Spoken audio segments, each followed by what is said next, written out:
来看宜兰国道5号的雪山崩坑哦，常常因为时间刚若剩一个车道，所以会以指示灯来提醒用路人车道封闭。也毋过，嘛是常常阁有驾驶无注意驶入去，所发现讲头前有公灯车，才临时伫崩坑内底来变换车道，实在是真危险哦。警方嘛讲，这款违法的行为，上济是罚款6000块。 伫国道5号准备进入涉水，发现头前指示灯拍一个车仔，表示头前可能因为时间，也是有意外事故车道封起来。不过，常常有驾驶人无注意，开入去封起来的车道，一直甲拄着工程车，也是事故车则变换车道，造成安全问题。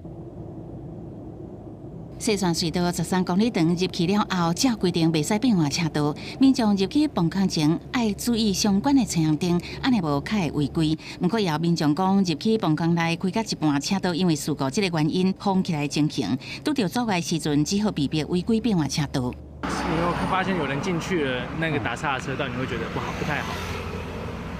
就不要出事就好了。不要民众还这样闯进去，会觉得很危险这样子。 如果他打岔了，车子还开进去这样，那他们通常会到之前隧道口的地方，会再把它切换过来。这样因为隧道那当然是会比较有危险啊，对啊。不过民众讲，即马入去崩坑前，拢会注意车道是毋是有封起来，安尼无入去，才避免变换车道，真正危险。根据警方统计，西山隧道内底违规大部分是超速，也是开上慢。变换车道违规的数量，逐年差不多60件，是所有违规样态第3多。